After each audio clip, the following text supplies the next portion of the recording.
littuqa wal wafa. Subhanaka la ilma lana illa ma 'allamtana innaka antal alimul hakim. Rabbi shrah li sadri wa yassir li amri wa hlul 'uqdatam min lisani yafqahu qawli. Bapak-bapak, ibu-ibu, hadirin hadirat, insyaallah kita semua dimuliakan Allah Subhanahu wa taala. Amin ya rabbal alamin. Judul kita adalah ketika ruh berpisah dengan jasad. Kenapa tiba-tiba berpisah? Ketemunya kapan?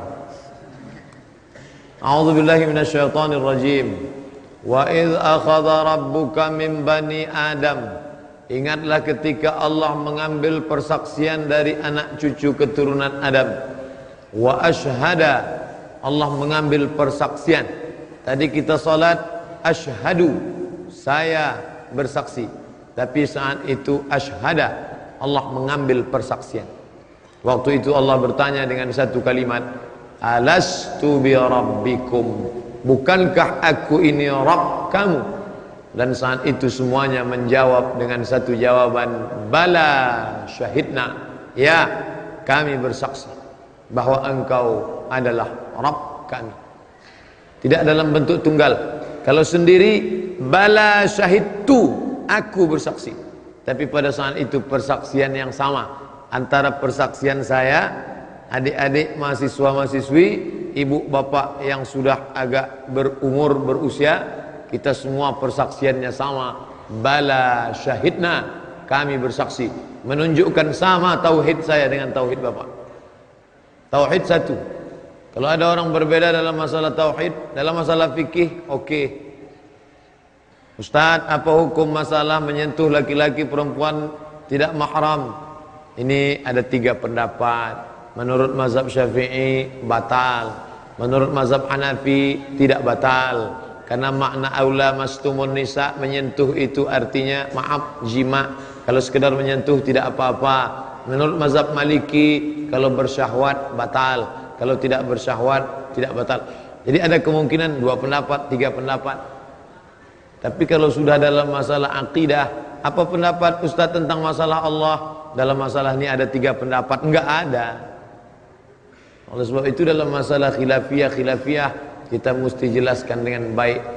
Saat itu semuanya kita menjawab bala syahidna. Ketika itu ruh belum ada kulit, belum ada darah, belum ada bulu, belum ada rambut, belum ada kuku. Dia hanya baru ruh saja. Disebut dia ruh dari kata raha ya ruhu, berhembus, bertiup. Karena ketika Allah memasukkannya ke dalam jasad, bertiup. Apa kata Allah bercerita tentang ruh Adam alaihissalam? Fanafakhtu fihi mir ruhi, aku tiupkan ruh kepadanya. Ada kekeliruan sebagian orang. Dia katakan ruh itu dari Allah. Allah tidak pernah menciptakan ruh, tapi Allah membagi ruh dari dirinya, lalu dia tiupkan ruh ke dalam jasad. Fanafakhtu fihi mir ruhi, aku tiupkan ruh dari diriku. Ini akidah batil. Karena kalau ruh itu dari Allah, berarti Allah bersemayam dalam diriku. Inilah asal muasal akidah menyatu dengan Tuhan. Ada Tuhan besar namanya Brahman, ada Tuhan kecil namanya Atman. Tuhan yang besar Brahman membelah diri, memecah menjadi Atman, lalu Atman itu berada dalam raga, maka ada Tuhan dalam diriku. Maka muncullah status seseorang yang berkeyakinan ini dalam FB-nya. Tuhan tidak pernah menciptakan aku agar aku menyembah dirinya, tapi dia memecah dirinya menjadi aku karena dia ingin bersemayam dalam diriku. Batil, kafir. Tuhan yang besar Gusti, Tuhan yang pecahannya kaulo, manunggaling kaulo Gusti, menyatu Tuhan besar dengan Tuhan kecil. Kalau sudah aku menyatu dengan Tuhanku, maka solat pun tidak lagi ada, karena Tuhan tidak menyembah Tuhan. Batil. Kalau ada orang berkeyakinan seperti ini, kafir. Suruh dia tobat 3 hari. Hari ini dia berkeyakinan, hari Jumat, besok dipanggil ke pengadilan. Anda masih meyakini bahwa menyatu dengan Tuhan? Ya, oke, satu hari lagi. Hari Ahad, Jumat, Sabtu, Ahad. Masih berkeyakinan, tidak lepas? Ya. Masih meyakinan diri kamu Tuhan? Ya, pancung kepalanya. Tapi kalau sekarang tentu dia dibela oleh LBH, Lembaga Bantuan Hukum. Atas nama apa? Human right. Bebas untuk berkreasi, bebas untuk mengaku diri Tuhan. Oleh sebab itu tidak bisa kalau tidak ada kekuasaan. Karena Ustadz berceramah, siapa yang mengaku dirinya adalah bagian Tuhan menyatu dengan Tuhan, kafir. What's next? Setelah itu apa? Apa selesai dengan ceramah mikrofon 1000 watt? Kan tidak, harus ada hukum. Makanya hukum itu apa? Negara. Negara itu menurut Imam Al-Mawardi adalah siyasatuddin wa hirasatud daulah. Fungsi agama yang pertama siyasatuddin, mengatur agama, wa hirasatud daulah, menjaga negara. Kalau sudah agama tidak bisa diatur dan negara tidak bisa dijaga, maka hilanglah fungsi negara. Menurut Imam Al-Mawardi dalam kitab Al-Ahkam As-Sultaniyah, seorang penyair ini asal muasal kaji, karena banyak orang mengaku dirinya adalah Tuhan. Seorang penyair yang berkeyakinan bahwa dia berasal dari Tuhan, Tuhan tidak pernah menciptakan dia, lalu dia pun bersyair, aku sedih melihat Tuhan tiba-tiba jatuh ke lantai. Kapan munculnya ide membuat syair itu? Ketika dia sedang berada di barbershop, sedang pangkas, dia lihat jatuh rambutnya ke lantai, maka dia katakan, aku sedih melihat Tuhan jatuh ke lantai, tapi kemudian aku tersenyum karena yang menyambut di bawah juga Tuhan. Maksudnya apa? Bumi juga bagian dari Tuhan. Ini yang disebut dengan keyakinan isyraq. Isyraq, emanasi. Tuhan tidak pernah mencipta, ini hanyalah pancaran dari Tuhan. Alam semesta ini adalah pancaran dari Tuhan, emanasi. Yang satu lagi meyakini namanya faydan. Faid artinya melimpah, banjir. Ini air, lalu kemudian air ini melimpah, limpahan dari air juga air. Ini air besar, ini air kecil. Malah jadi air besar, air kecil jadinya. Ini air yang melimpah, limpahannya menjadi air juga, maka air ini bisa menyatu dengan air ini. Teori kedua sama, datangnya dari mana? Yunani kuno, karena pada abad kedua Hijrah, ketika filsafat masuk ke dalam Islam, sampah-sampahnya ikut juga, termasuk filsafat yang disebut dengan menyatu dengan Tuhan, yang disebut dengan panteisme. Pan artinya menyatu, te Tuhan, isme keyakinan yang meyakinkan, yang meyakini bahwa menyatu dengan Tuhan. Ini adalah Tuhan, ini adalah makhluk, karena dia adalah limpahan dari Tuhan. Lalu Tuhan ini bisa menyatu dengan ini karena dia sama jenisnya.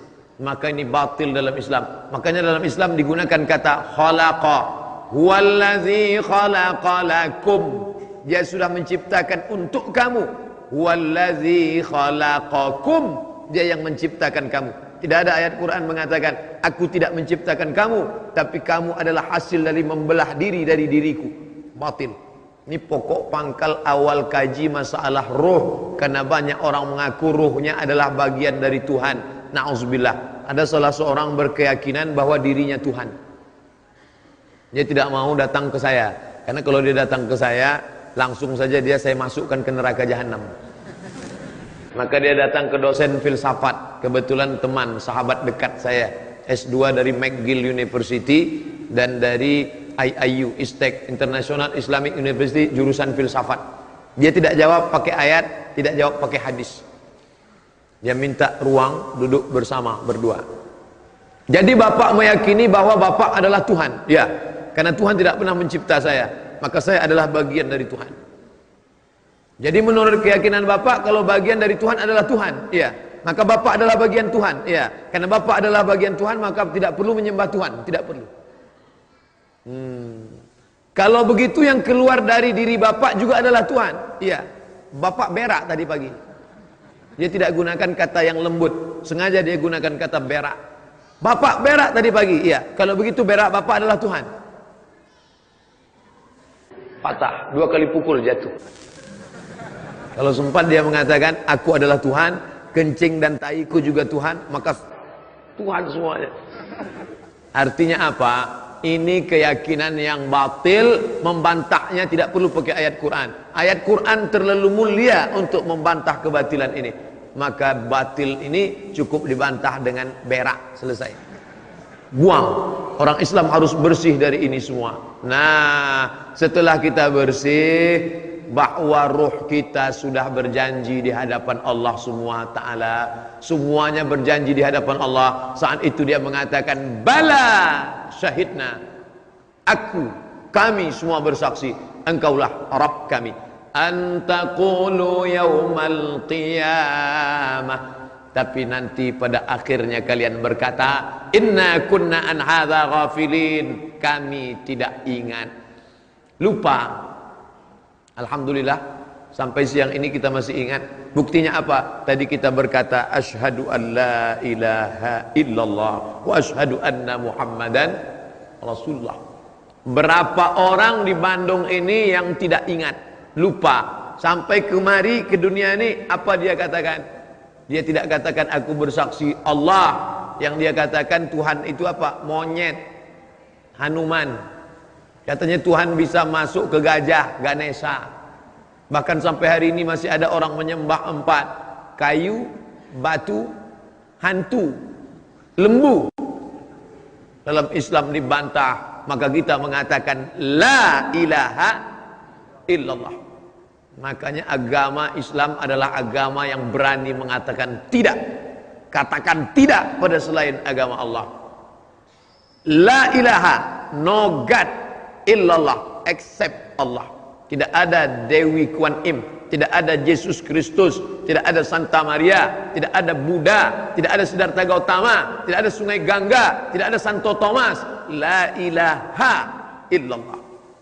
Banyak agama yang mengatakan iya, karena terlalu mudah untuk mengatakan iya, sulit untuk mengatakan tidak. Makanya coba tengok iklan, say no to drugs.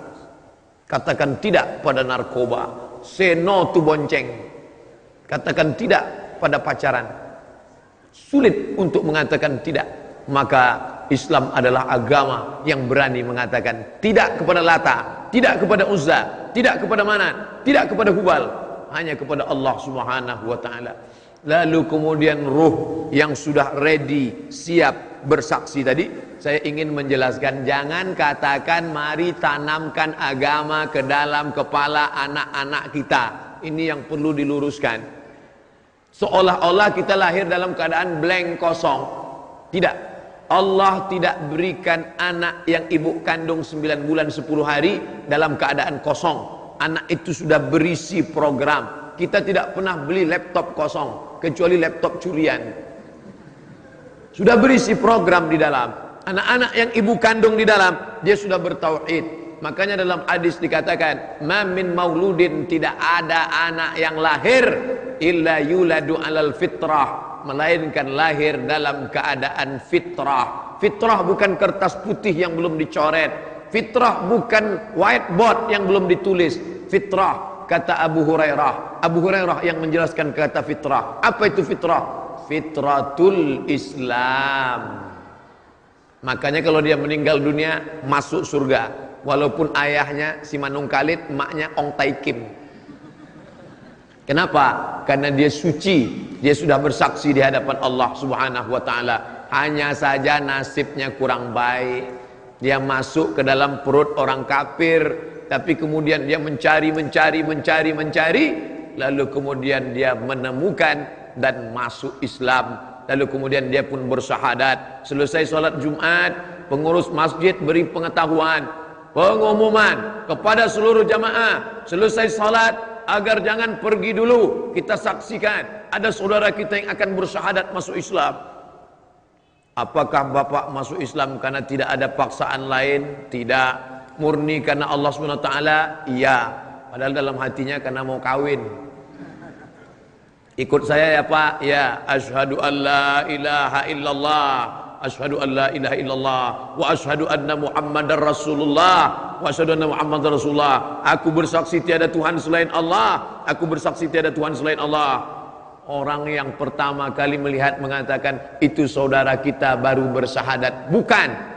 Dia bukan baru bersyahadat, dia hanya mengulang syahadatnya yang sudah dia lupakan ketika berada di alam arwah. Waktu itu belum ada kulit, belum ada darah, belum ada bibir, belum ada mulut, baru ruh saja. Lalu kemudian ruh yang sudah siap tadi dikirim Allah masuk ke dalam tempat yang baru bernama rahim.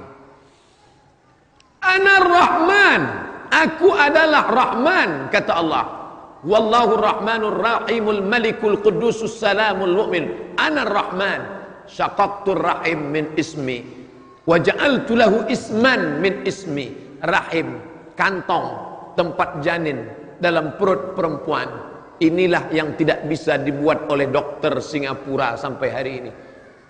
Operasi plastik bisa, bencong-bencong Thailand lebih cantik dari perempuan.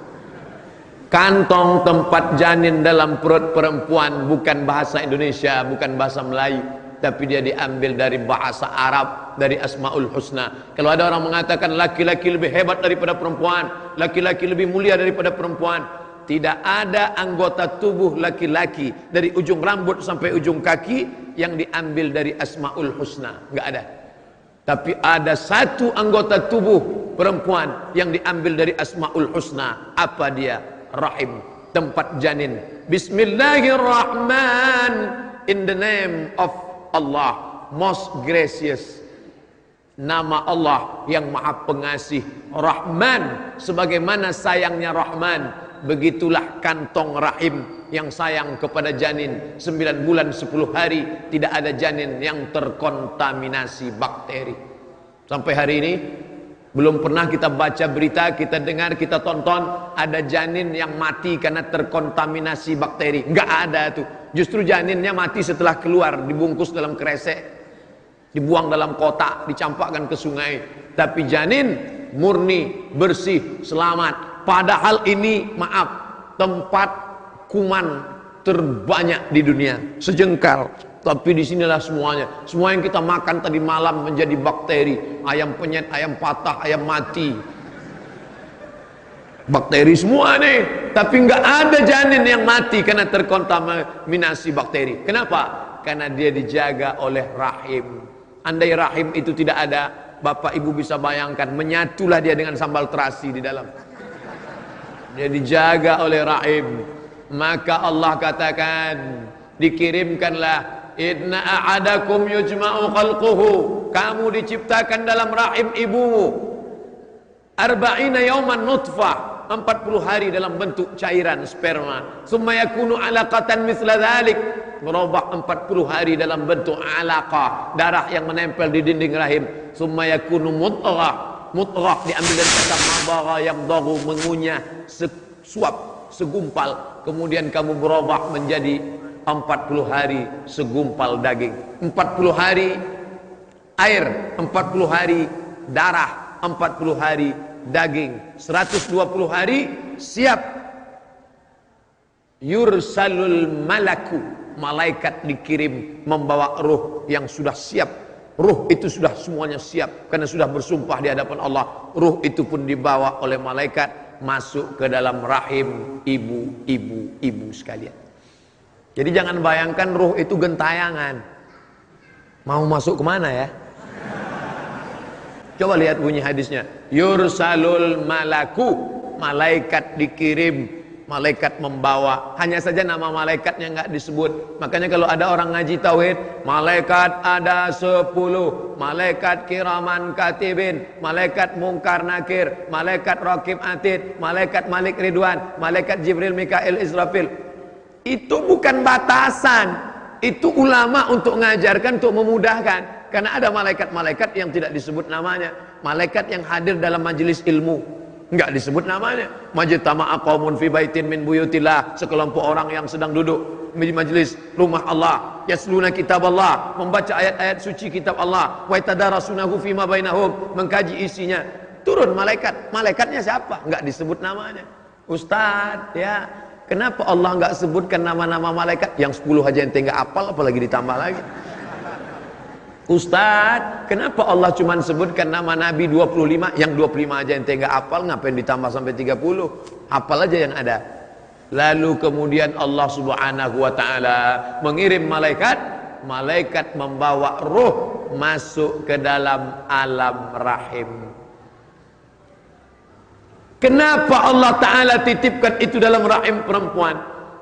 Agar Allah menunjukkan makhluk yang kalian katakan selama ini lemah, yang paling banyak masuk neraka perempuan. Akhirnya banyak perempuan komplain ke saya, Ustaz, kenapa kami yang paling banyak masuk neraka? Nggak tahu saya bilang. Kata Syekh Ibnu Utsaimin, kenapa perempuan yang paling banyak masuk neraka? Karena makhluk yang paling banyak itu perempuan. Maka yang paling banyak pengajian perempuan, yang paling banyak baca Quran perempuan, yang paling banyak ke diskotik perempuan, yang paling banyak masuk surga perempuan, yang paling banyak masuk neraka ya perempuan. Orang dia yang paling banyak. Begitu pemahamannya, bahwa perempuan itu hina, perempuan menghinakan dirinya, tapi perempuan mulia, Allah pilih rahimnya untuk bersemayam. Maka tinggallah ruh. Di saat itu ketemulah ruh dengan jasad. Di saat jasad berumur 120 hari, maka hiduplah dia di dalam. Lalu kemudian si ibu pun berkata, ternyata kita sudah punya calon bayi baru ya Pak. Senang, bukan main. Akhirnya dia ngundang orang selamatan, ada acara kenduri, baca doa, Rabbana hablana minas solihin. Lain daerah, lain macam-macam tradisi. Ada pula kiai yang ngajarkan, ibu kalau mau anaknya ganteng, banyak-banyak baca surat Yusuf supaya ganteng seperti Nabi Yusuf. Si ibu pun keyakinannya luar biasa, tiap hari baca. Begitu anaknya lahir, hitam pesek pendek. Kiainya nggak salah. Maksudnya kalau ibunya baca Quran, anaknya kan tenang di dalam. Wa idza quri'al Qur'an, kalau ada orang baca Quran, fastami'u lahu, dengar baik-baik. Wa ansitu, diam. La'allakum turhamun. Ibunya baca Quran, Bismillahirrahmanirrahim. Ar-Rahman 'allamal Qur'an, khalaqal insan, 'allamahul bayan. Anaknya tenang di dalam. Suaminya tertidur, anaknya tenang. Beruntung bertuahlah adik-adik saya yang sudah menikah dapat istri hafal Quran. Yang belum hafal Quran, jaga-jaga aja. Artinya apa? Pendidikan anak. Ruh sudah ketemu dengan jasad. Berapa lama dia berada di dalam? 9 bulan 10 hari. Tapi itu sekarang. Itu dokter yang matok 9 bulan 10 hari. Bu, sudah berapa lama kandungannya? Sudah sekian pekan. Sesar. Kalau zaman dulu nggak ada sesar. Makanya dalam kitab fikih klasik ada disebut itu janin bisa bertahan di dalam selama 2 tahun. Dalam fikih klasik disebut janin bisa bertahan di dalam 2 tahun. Kalau 2 tahun dia di dalam, begitu lahir pakai gigi langsung. Bisa makan gulai jengkol. Nah, sekarang enggak. Sekarang sudah dipatok. Bahkan celaka 12. Ada orang-orang yang memaksa anaknya keluar. Pergi ke dokter. Pak dokter, tolong ya. Nanti tanggal 12, bulan 12, 2012. Lahirnya pun di skenario. Tanggal cantik. Anak tidak perlu pilih tanggal. Ini khawatir saya. Ini sekarang 2017. Nanti 2018. Pas 2020, semua mau pakai 20 semua. Masalah dia lahir kapan? Itu terserah Allah Subhanahu wa taala. Jangan rekayasa. Maka dia lahir. Selesai, maka dia pun lahir ke alam dunia. Saat itu ruh sudah berada di dalam jasadnya, dan orang tua saya pun menyambut kelahiran saya. Alhamdulillah. Saya bersyukur kepada Allah, saya dilahirkan di Pulau Sumatera menjadi orang Melayu, orang tua saya Muslim, bapak saya Muslim, mak saya Muslimah, tinggal di negeri Muslim. Maka saya pun lahir disambut dengan azan. Ayah saya azan di telinga sebelah kanan. Allahu Akbar, Allahu Akbar. Azan kan? Orang yang nggak ngerti ajaran Islam, dia bingung. Lihat tuh orang Islam bego, orang Islam gila. Masa anaknya belum pandai ngomong sudah diajak azan? Tapi orang yang ngerti tentang perjalanan roh, sebenarnya saya membisikkan ke telinga anak saya, wahai anakku, ingat janjimu dulu di alam arwah. Engkau sudah berkata bala, syahidna. Itu yang saya bisikkan ke telinganya. Asyhadu an la ilaha illallah. Tapi enggak kuat seperti itu, terkejut saya. Pelan. Asyhadu an la ilaha illallah. Enggak sanggup, meleleh air mata mengenang. Ustadz, yang Ustadz sedihkan apa? Wahai anakku, saat engkau hadir ke dunia ini, aku yang mengingatkan engkau tentang syahadatmu pertama kali dulu. Asyhadu an la ilaha illallah. Dan aku ingin saat aku pergi dari alam ini, saat kau datang ke alam ini, aku yang membisikkan ke telingamu. Dan saat kau akan pergi dari alam ini nanti, aku yang akan meninggalkanmu. Aku ingin engkaulah yang membisikkanku ke telinga. La ilaha illallah. Sunnahkan, laqinu, talqinkan. Orang yang mau sakaratul maut, talqinkan ke telinga sebelah kanan, la ilaha illallah. Misal, saya dalam keadaan sakit keras, adik-adik, bapak-bapak datang ke rumah sakit menjenguk, Ustadz sakaratul maut ya, iya. Mesti ada yang mengajarkan satu orang. Jangan semuanya. Sunnah satu orang yang mengajarkan. Mana telinga sebelah kanan? Nih. Jangan mentang-mentang saya ustadz lalu gimana kita ajar? Ustadz udah paham, biar aja lah sendiri. Karena waktu itu godaannya luar biasa, maka dia bisikan, Ustadz mohon maaf ya Ustadz, la ilaha illallah. Tidak ada guna punya anak profesor, doktor, kiai, haji, kaya raya kalau nggak pandai melepas ayahnya. Sekarang lama hidup banyak dirasa, jauh berjalan banyak dilihat. Saya sudah bolak-balik masuk rumah sakit melihat seorang bapak sakaratul maut, anaknya nggak tahu mau buat apa, bengong. Malah dia ambil foto, dia foto bapaknya. Bapakku sedang sakaratul maut. Bagi yang kasihan tolong like and share. Amin, amin, amin, amin, amin. Makanya ngaji. Izinkan ayahmu itu lepas dari dunia. Makanya kita doa selalu, Allahumma khtim lana bi husnil khatimah, penutupnya. Lalu kemudian anak itu pun besar, diajarkan sholat, muru auladakum bis sholat. Itu untuk apa? Menjaga ruh yang ada di dalam ini, agar supaya dia senantiasa ingat kepada Allah. Subuh, asyhadu an la ilaha illallah wa asyhadu anna muhammadar rasulullah. Zuhur 2 kali, subuh 1 kali, zuhur 2 kali, asar 2 kali, maghrib 2 kali, isya 2 kali, pas 9 kali. Itu yang wajib-wajibnya saja. Syahadat diulang. Bagaimana dengan qabliyah ba'diyah? Qabliyah zuhur 1 kali, qabliyah asar, qabliyah zuhur 2 kali. Karena qabliyah zuhur dianjurkan 4 rakaat. Hadis riwayat Abdullah bin Umar. Qabliyah subuh 1 kali, qabliyah zuhur 2 kali, ba'diyah zuhur 1 kali, qabliyah asar 1 kali, qabliyah maghrib 1 kali, ba'diyah maghrib 1 kali, qabliyah isya 1 kali, ba'diyah isya 1 kali. Coba lihat keserasian apa yang lebih serasi daripada ini. 9 kali 2 dia tetap. Andai dia tidak sanggup sunat-sunatnya, yang wajib-wajibnya, dia tetap mengulang syahadat itu.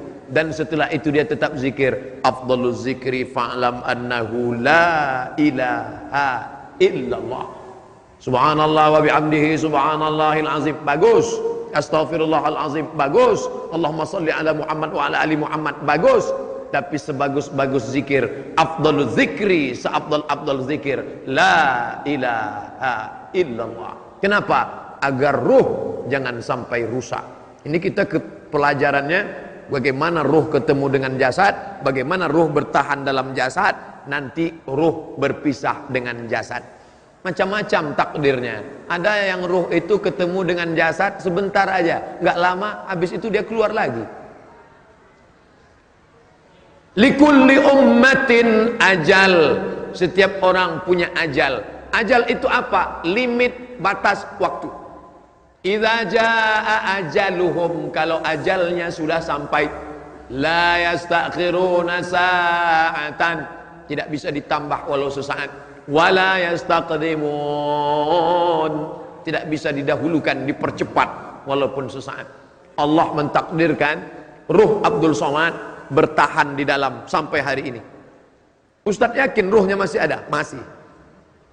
Karena ruh masih ada inilah maka tadi saya dipanggil. Berikut ini mari kita panggil Al-Mukarram Haji Abdul Somad. Seandainya ruh sudah keluar, tidak lagi Al-Mukarram, Almarhum. Saya sampai hari ini dimuliakan, dihormatan. Kenapa? Karena masih ada ruh dalam jasad. Andai ruh sudah keluar dari jasad, anak kandung pun takut, istri pun tidak lagi suka. Kenapa? Tidak ada seorang istri yang mau satu tempat tidur sama mayat. Mana ada? Begitu dia lihat zombie nih, kata dia. Oleh sebab itu jangan terlalu bangga dengan jasad yang sehat. Selama ini yang diperhatikan orang apa? Jasad, jasad, jasad. Tonton tuh TV dari pagi sampai pagi. Yang diperhatikan apa? Jasad. Dari mulai tapak kaki sampai ujung kepala, jasad. Tumit, retak-retak, pecah-pecah, oleskan Nivea. Jasad. Sampai ujung rambut. Rambut Anda gatal berketombe, siramkan Rejoice. Begitu dia mandi langsung turun salju ke kamar mandi. Sampai anak gadis nyetop mobil di jalan tol. Oh, iklan apa? Ketiak hitam, Rexona. Yang diperhatikan semuanya jasad, jasad, jasad, jasad. Sampai ujung kuku, iklan kuku. Sampai lentik bukan main. Dulu kalau ada anak kecil matanya mulu matanya lentik memang asli. Orang sekarang semuanya plastik. Hidung plastik, dagu plastik, sampai plastik. Ada orang bakar sampah, layu. Untung nggak keriting, layu. Oleh sebab itu maka perhatikan ruhmu, jangan sampai ruhmu mati. Emangnya dia bisa mati? Dia ada di dalam, tapi dia tidak merespon lagi. Kenapa? Dia sudah lama mati. Maka sirami dia dengan ilmu. Ada pengajian, datang. Ada pengajian, datang. Ada namanya alaqah, ada namanya liqa, ada namanya suhbah, ada namanya macam-macam. Jangan terjebak pada nama, tapi perhatikan intinya adalah ngaji. Ketika pengajian masuk ke telinga, ruh hidup. Tapi jangan cuman suka ngaji, tapi langsung beramal. Maka dia seperti bibit. Bibit ini mulai kalau disiram, siram, siram, maka bibit itu akan pecah, mengeluarkan batang, mengeluarkan cabang, mengeluarkan daun. Tapi kalau pohon hanya besar berdaun rimbun, dia hanya buat semak aja, karena dia tidak bisa berbuah. Maka buah daripada ilmu itu adalah beramal. Solat duha, solat tahajud, solat witir, solat tasbih, solat hajat, puasa sunat. Maka ini ilmu, bukan sekedar ilmu. Yang suka ngaji ke sana, ngaji sama Habib ini, ngaji sama kiai ini, ilmunya banyak. Laisal ilmu bi kasratir riwayat. Ilmu bukan karena banyak ngapal hadis, banyak ngapal ayat, bukan. Tapi ilmu adalah ketika kau sanggup merubah pengetahuan menjadi amal, maka ruh engkau pun akan sehat, dia akan hidup. Lalu kemudian jangan lupa ikhlas. Wa ma umiru illa liya'budullaha mukhlisin. Ketika bijinya pecah, dia mulai mengeluarkan tunas, maka datang semut akan menggigit. Oleh sebab itu semut akan menggigit. Untungnya ada kapur barus. Akhirnya semut tidak jadi menggigit. Lalu kemudian batangnya menjadi hitam, kuat. Semut mencoba untuk menggigit, nggak bisa lagi. Patah gigi semut.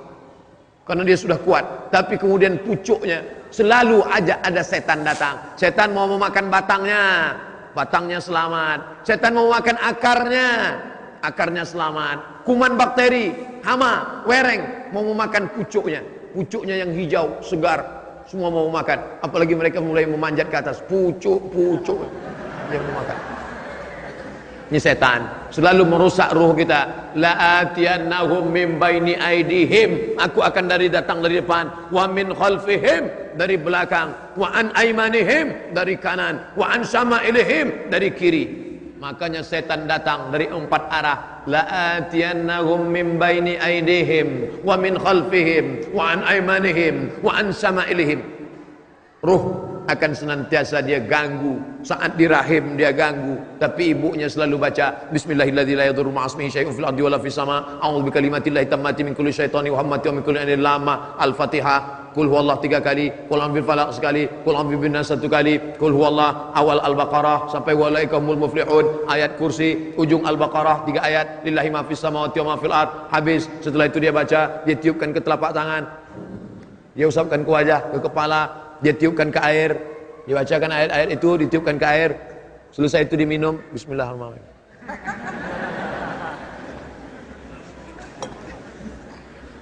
Itu untuk apa semua? Supaya jangan sampai diganggu sama setan. Dibaca kuat, karena setan takut kalau suara yang kuat. Makanya azan itu kuat.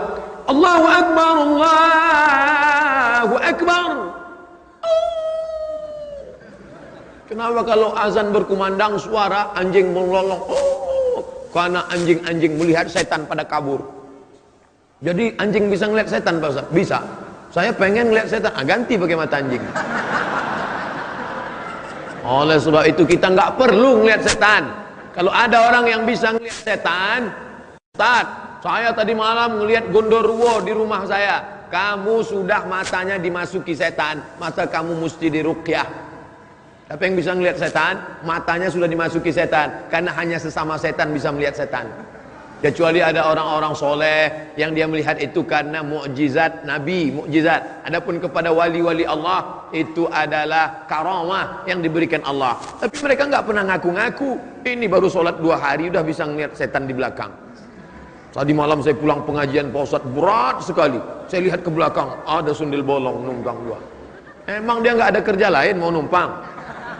Oleh sebab itu jangan hiraukan yang model-model begini. Kita hanya disuruh jaga, jaga, jaga. Jangan sampai setan mengganggu. Setan, jin, iblis, genderuwo, sundel bolong, suster ngesot, jin dan jun. Ini sebetulnya mana Pak Ustadz? Makhluk cuma ada 2. Wa ma khalaqatul jinna wal insa. Cuma ada 2. Makhluk yang nampak namanya ins.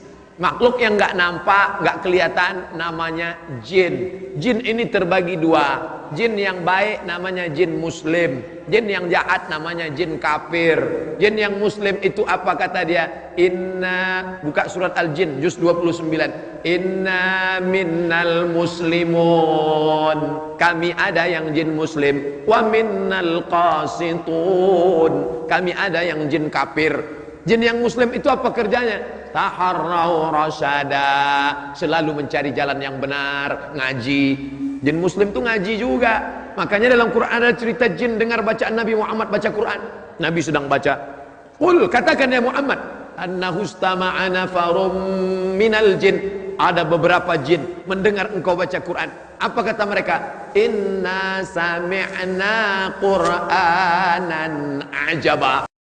Kami, kata jin, mendengar bacaan Quran Muhammad itu ajaba, ajib, amazing. Kami dengarkan bacaan Quran Muhammad itu ajib, menakjubkan. Makanya kalau ada qori baca Quran, ada jamaah yang tidur itu lebih parah daripada jin.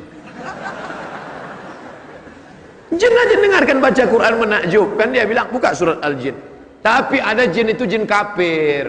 Yang jin kafir itu apa kerjanya? Kanu li jahannama hataba. Mereka akan menjadi bahan bakarnya, kayu bakarnya api neraka. Jin yang baik muslim, jin yang enggak baik kafir. Ustaz nunjuknya jangan ke depan lah, oke ke belakang.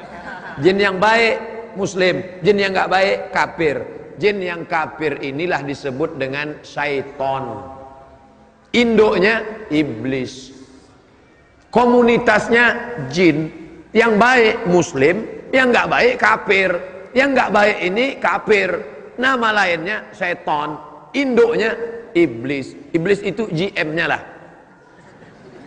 Adapun yang lain ini anak-anak buahnya semua. Apakah manusia itu juga bisa disebut setan? Ya.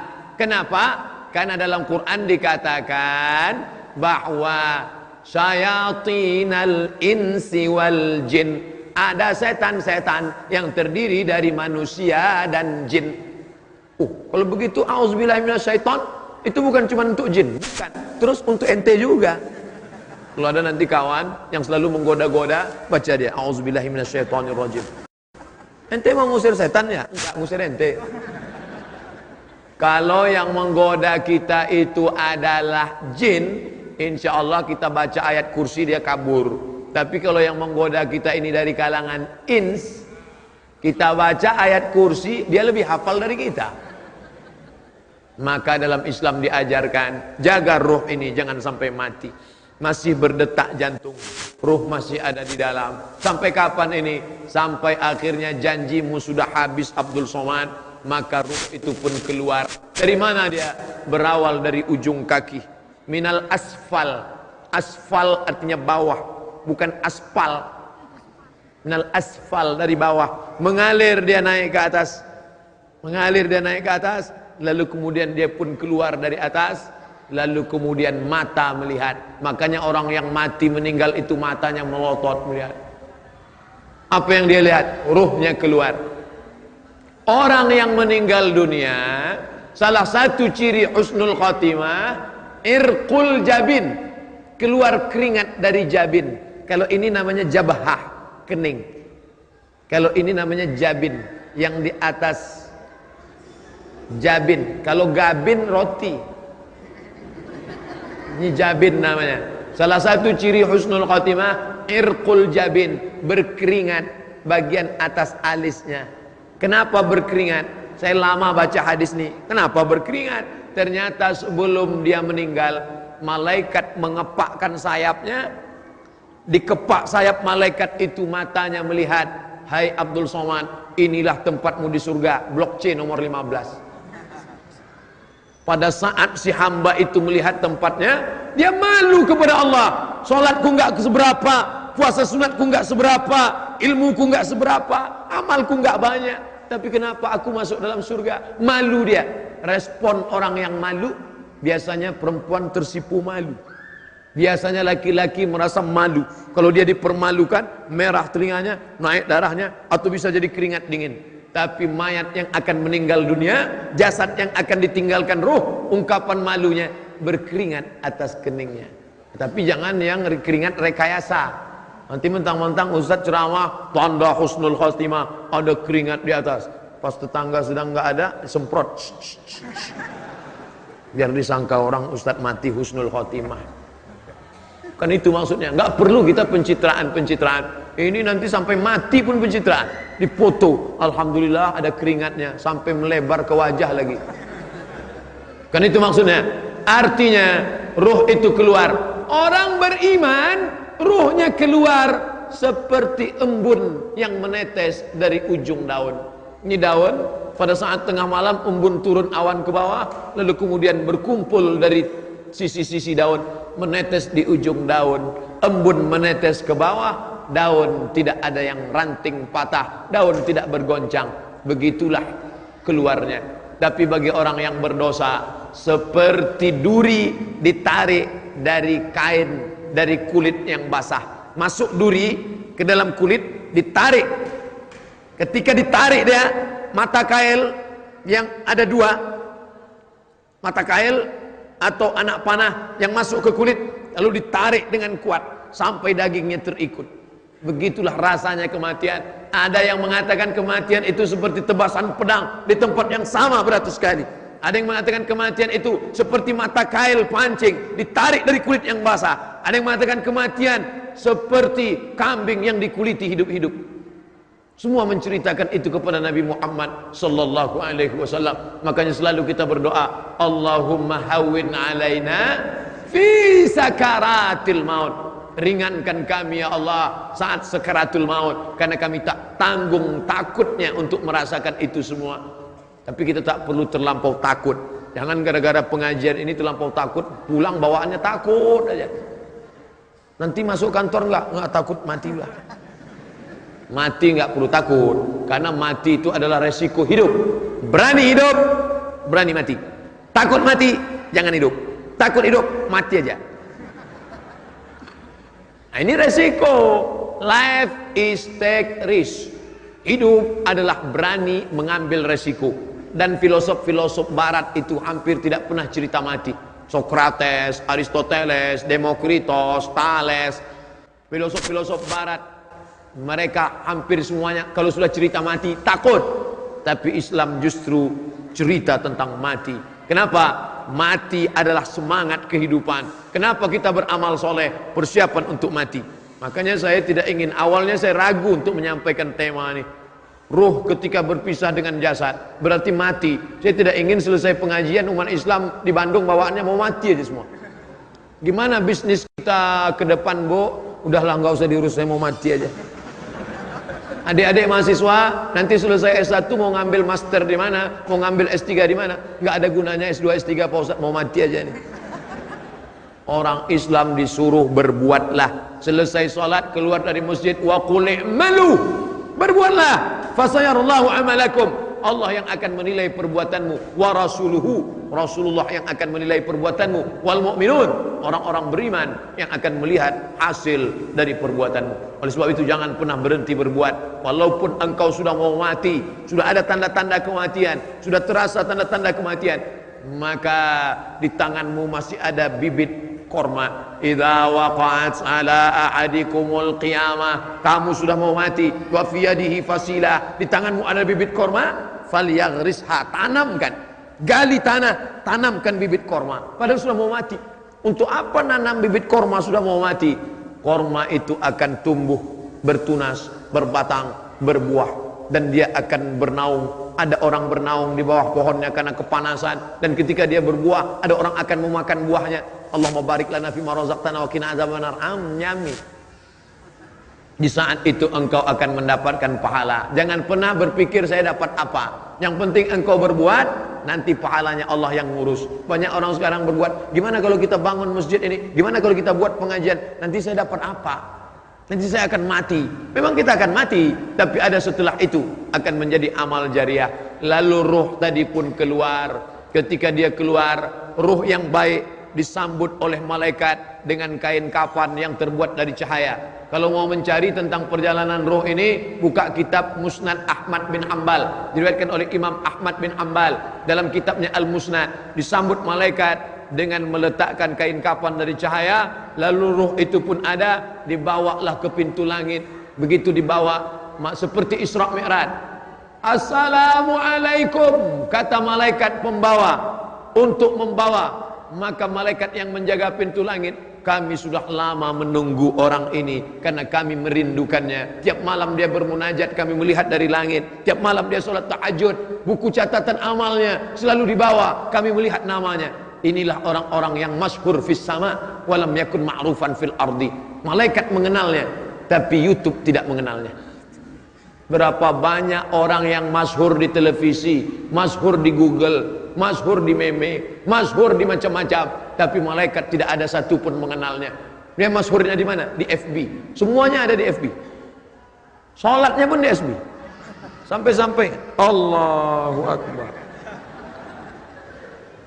Bahwa mengingatkan orang sudah masuk waktu salat bagus, tapi menceritakan semua amal ibadah rusak.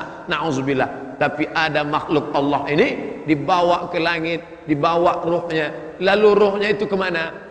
Ensiklopedia roh yang paling lengkap. Kitab tentang roh ada dua referensi. Yang pertama Imam Ibnu Qayyim Al-Jauziyah, murid Imam Ibnu Taimiyah. Judul kitabnya Roh, sudah diterjemahkan ke bahasa Indonesia, R-O-H, roh. Kitab yang kedua ditulis oleh Imam Al-Qurtubi, nama kitabnya Tazkirah. Beli buku ini dua. Alhamdulillah Pak Ustadz, dua-duanya sudah saya beli. Roh ada, Tazkirah ada. Ada di rumah, ada Pak Ustadz. Sudah dibaca, masih sampul plastik. Ini bagus kitabnya. Untuk apa? Kitab roh yang paling sempurna. Adapun yang lain-lain saya khawatir ada hadis palsu. Adapun kitab roh Ibnu Qayyim Al-Jauziyah, kita tahu semua Imam Ibnu Qayyim Al-Jauziyah orang paling selektif tentang masalah hadis. Lalu kemudian roh itu pun dibawa ke tempat yang bernama Illiyin. Yang baik-baik tempatnya Illiyin, yang jahat-jahat tempatnya Sijjin. Adapun roh yang jahat ditarik dia dengan paksa, lalu kemudian dibawa ke tempat Sijjin dengan berbagai macam bentuk siksa. Saya nggak percaya dengan hadis nih Pak Ustadz. Siksa kok sudah ada? Kenapa siksa sudah ada? Padahal dia belum dihisab.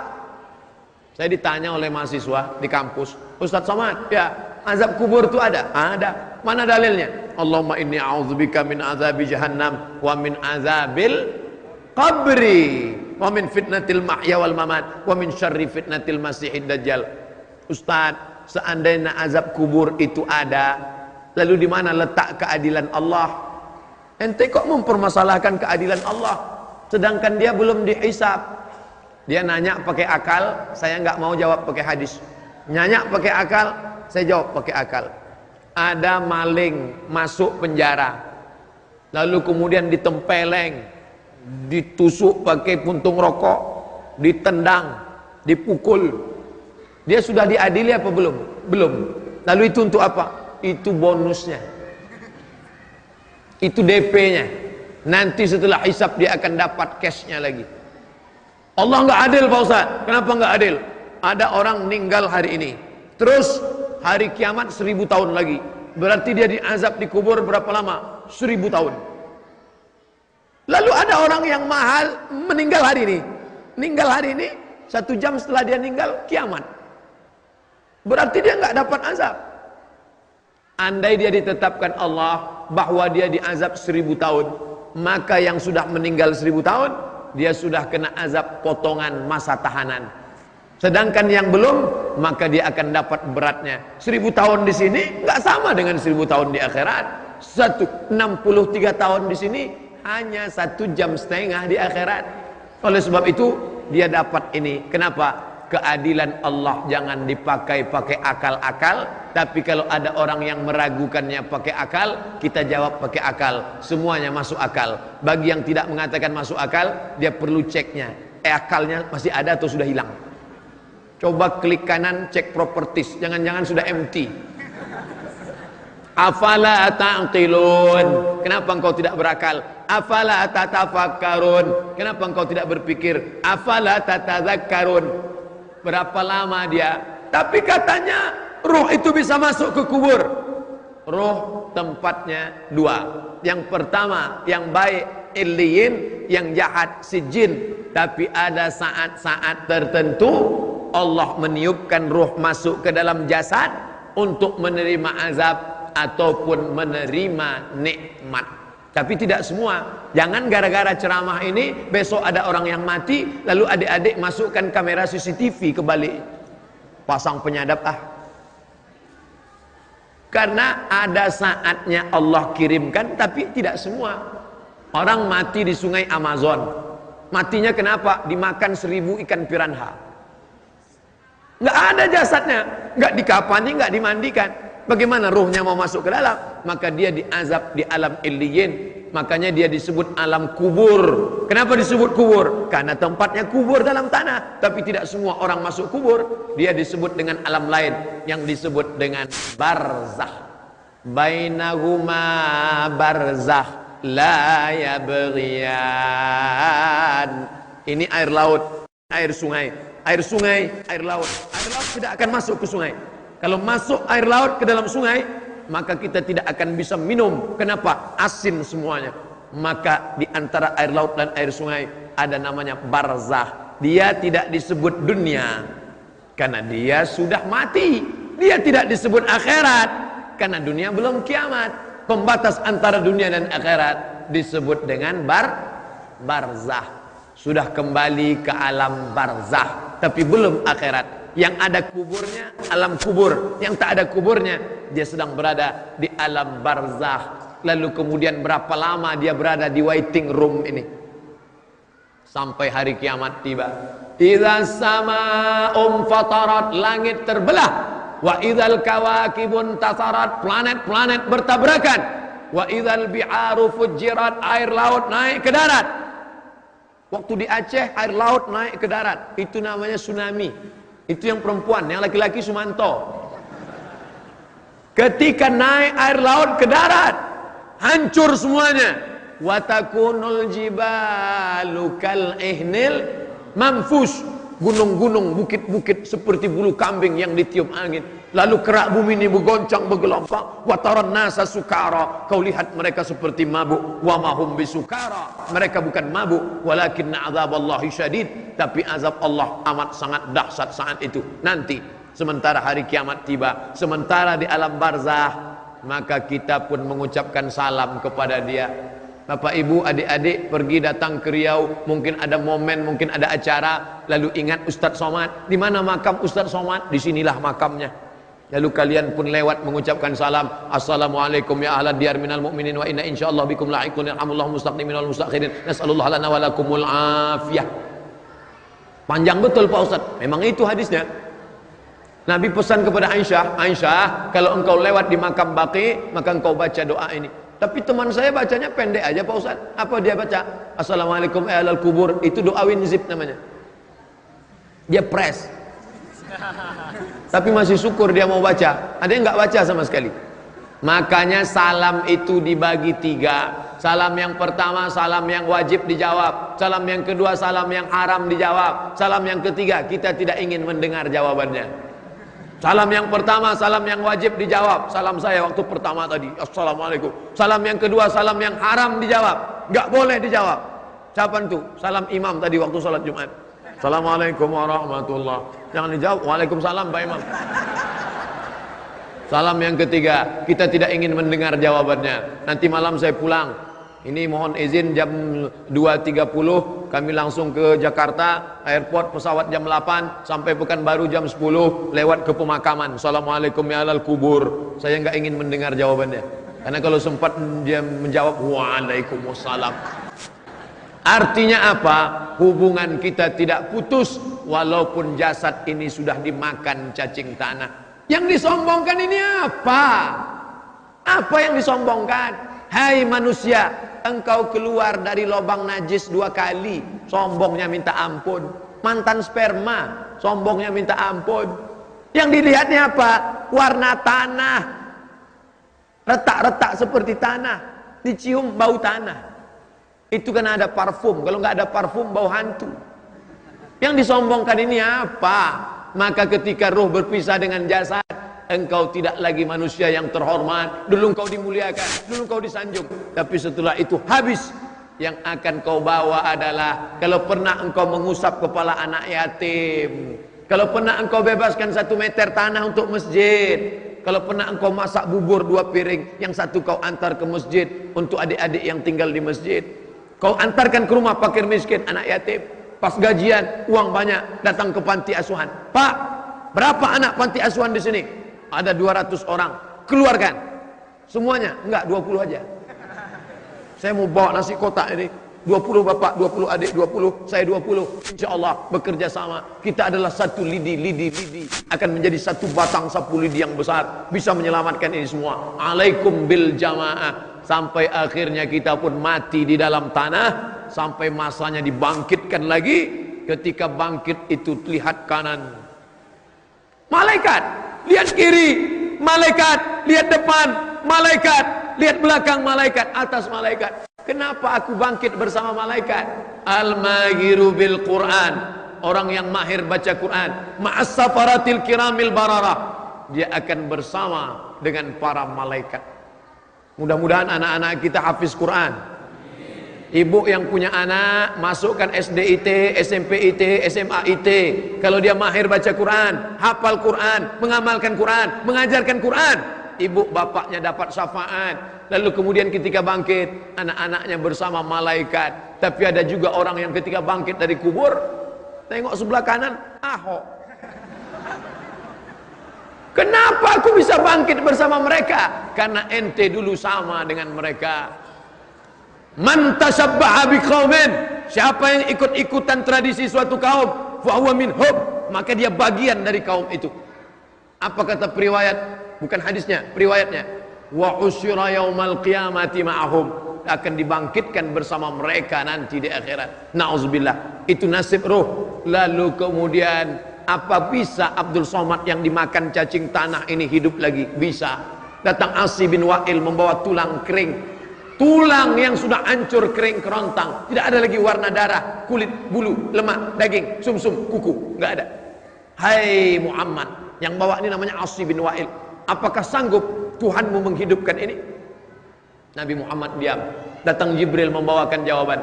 Qul, katakan kepada Asy bin Wa'il dan siapa saja yang tak percaya bahwa kamu akan hidup lagi. Qul yuhyiha allazi ansha'aha awwala marrah. Katakanlah yang akan menghidupkan tulang itu adalah Dia yang pertama kali menghidupkan. Kalau menghidupkan yang tidak ada menjadi ada, Dia mampu. Apalagi yang pernah ada, Dia buat menjadi tidak ada, Dia kembalikan menjadi ada. Tentu itu mudah. Innama amruhu idza arada syai'an ayyaqula lahu kun fayakun. Makanya baca Yasin.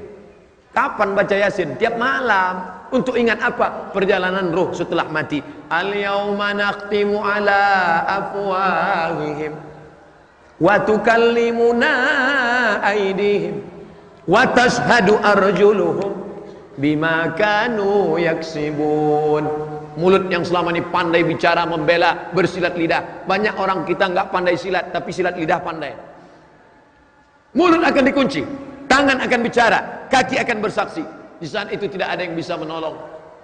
Yauma yafirrul mar'u min akhihi, saudara kandung akan lari. Wa ummihi, ibu kandung akan lari. Wa abihi, ayah kandung akan lari. Wa sahibatihi wa bani, istri akan lari dari suami, suami akan lari dari istri. Likulli imri'im minhum yawma idzin sya'nun yughnih. Setiap kamu akan sibuk dengan urusan masing-masing. Yauma la yanfa'u malun, tak ada guna harta. Yang hari ini punya mobil mewah, rumah besar, emas, tidak ada guna harta. Wala banun, anak-anak.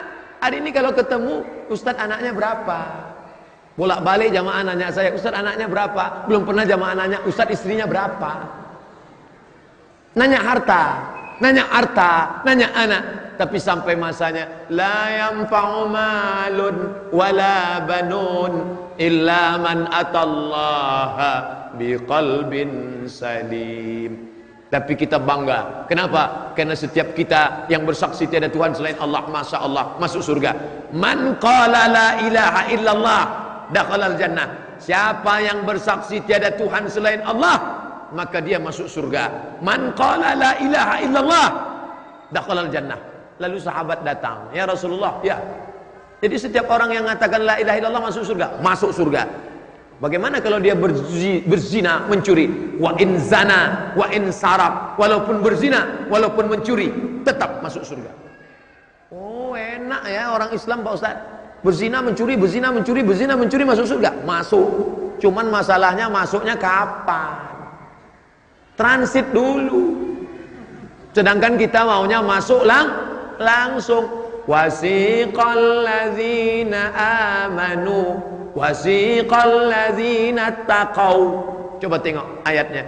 Allah mengirim orang-orang yang bertakwa ilal jannati zumara, masuk ke dalam surga.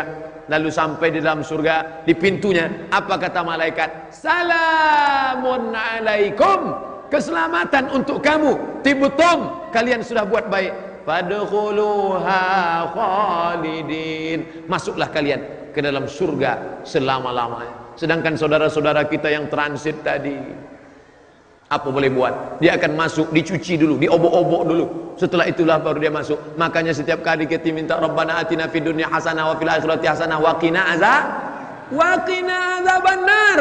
Allahumma ajirna minan nar, Allahumma ajirna minan nar, Allahumma ajirna minan nar, Allahumma ajirna minan nar, Allahumma ajirna minan nar, Allahumma ajirna minan nar, Allahumma ajirna minan nar. Saking takutnya masuk neraka, diletakkan batu kerikilnya di tapak kaki, mendidih otak di kepala. Jamaah nanya, berapa derajat Celcius Pak Ustaz? Meledak derajat Celciusnya. Ente mau nanya derajat Celcius Fahrenheit lagi. Diletakkan di tapak kaki, mendidih otak di kepala, seringan-ringannya azab. Makanya kita minta selalu selamatkan, jangan aniaya orang, jangan makan gaji tukang cucimu, jangan tunda gaji securitymu. Memangnya kau bisa selamat di hadapan Allah Subhanahu wa taala? Kita maunya mati dalam keadaan plong. Pada saat ruh berpisah dengan jasad, di saat ruh kembali bertemu dengan jasad, kita masuk ke dalam surga Allah. Tapi begitu orang beriman ini mau masuk ke dalam surga, dia lihat sekeliling, Ya Allah, aku bukan menolak permintaan, aku bukan menolak perintahmu ya Allah, aku tidak mau durhaka ya Allah, tapi saudaraku yang dulu sama dengan aku, yang sama-sama ngaji, kok sekarang nggak ada. Orang beriman tetap ingat saudaranya walaupun di pintu surga. Sebaliknya kawan yang katanya seiman, jangankan di pintu surga, di pintu pesawat pun lupa dengan kita. Orang beriman sampai di pintu surga dia masih tetap ingat, ya Allah, temanku dulu yang sama-sama puasa dengan aku, yang sama-sama sholat dengan aku, kenapa dia tidak ada sekarang? Ternyata dia di dalam neraka. Saat itulah buka kitab Sahih Al-Bukhari, Sahih Muslim, kita sudah kaji ini. Dalam kitab Al-Lu'lu' wal Marjan fi mattafaqa alaihi syaikhan, ada dalam Sahih Bukhari, ada dalam Sahih Muslim, disatukan oleh Imam Fuad Abdul Baqi dalam kitab Al-Lu'lu' wal Marjan fi mattafaqa alaihi syaikhan. Maka di sana dikatakan orang beriman memberikan syafaat kepada saudaranya. Allah perintahkan, engkau mau masuk ke dalam surga bersama saudaramu? Ya, ya Allah, cari dia ke dalam neraka. Maka Allah berikan dia semacam alat sehingga dia tidak tersentuh api neraka. Dia cari temannya, sahabatnya di dalam, dan ketika ketemu maka dia membawa sahabat itu masuk ke dalam surga. Itulah makna ayat al-akhilla, orang-orang yang berkawan, bersahabat, bertetangga, ba'duhum li ba'din adu. Pada hari itu bermusuhan, berkelahi. Kenapa ente ngajak saya minum kamput? Kenapa ente ngajak saya pesta narkoba? Kenapa ngajak saya dugem? Tapi hari itu illal muttaqun, orang bertakwa, mereka saling menyelamatkan. Maka itulah orang yang mendapatkan undangan Allah. Ya ayyatuhan nafsul mutmainnah, wahai jiwa yang tenang, irji'i ila rabbiki radiyatan mardiyah, kembalilah engkau kepada Allah dalam keadaan Allah ridha dan engkau pun ridha kepada Allah. Fadkhuli fi ibadi, masuklah bersama golongan hamba-hambaku. Wadkhuli jannati, masuklah ke dalam surgaku. Mudah-mudahan kita termasuk yang dalam golongan itu ya Allah, amin ya rabbal alamin. Pas 70 menit. Nama pengajiannya Kultum, kuliah 70 menit.